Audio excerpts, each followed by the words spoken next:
What's up, guys? Welcome back to the Educated Barfly. Today I am going to do a Boulevardier. A lot of people have been asking me to do this Negroni variation, and so I'm going to do it for you because it's a great cocktail.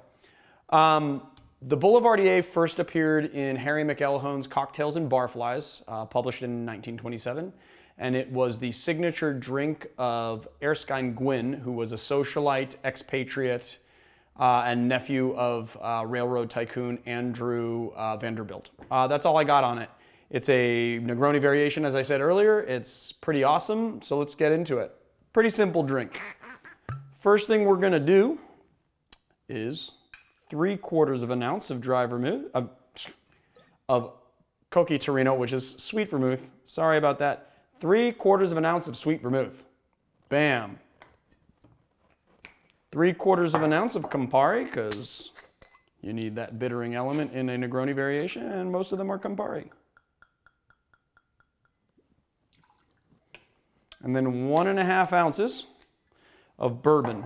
I like to use 100 proof bourbon in this cocktail. You don't have to, but I feel like it stands up a lot better to the bitterness of the Campari. And so we're using Evan Williams bonded 4-year-old 100 proof bourbon. 1.5 ounces. And then we're just going to add a rock of ice. And we're just going to stir it. And today I'm using a hand-cut piece of ice because I just thought that would be really nice to do. And this one's a tiny bit cloudy. It's not perfect, but that's fine too. You want to be kind of ginger so as not to spill too much of the cocktail.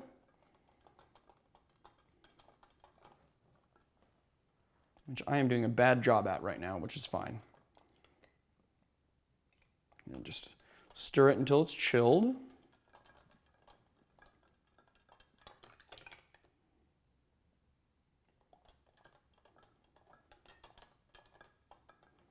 Still got a little ways to go.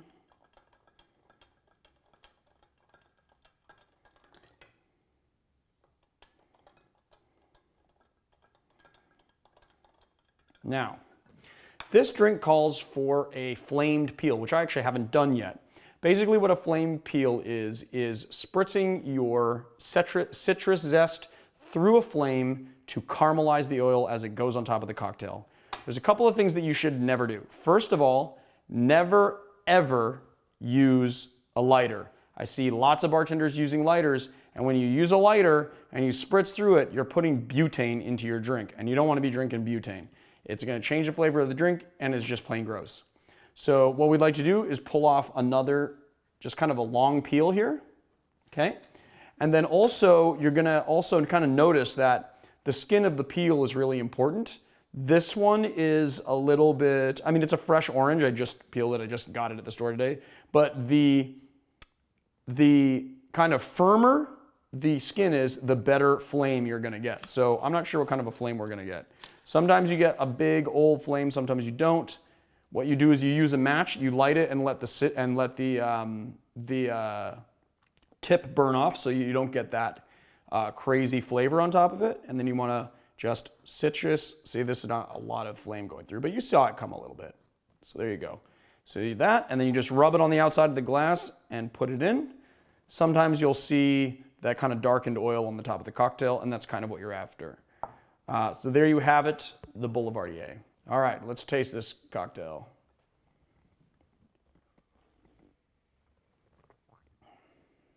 Yeah, so, I mean, right up front, you get the bourbon and the Campari. The Campari is just like a nice bittering element. You taste the, kind of the sweetness and the sort of like oakiness of the bourbon, that kind of wood flavor, and it's all kind of tied together by that sweet vermouth, which you get right in the mid palate. The vermouth just plays so well with the bourbon and the Campari. So there you have it. A Negroni variation. Anyone who loves a Negroni is going to really love this cocktail.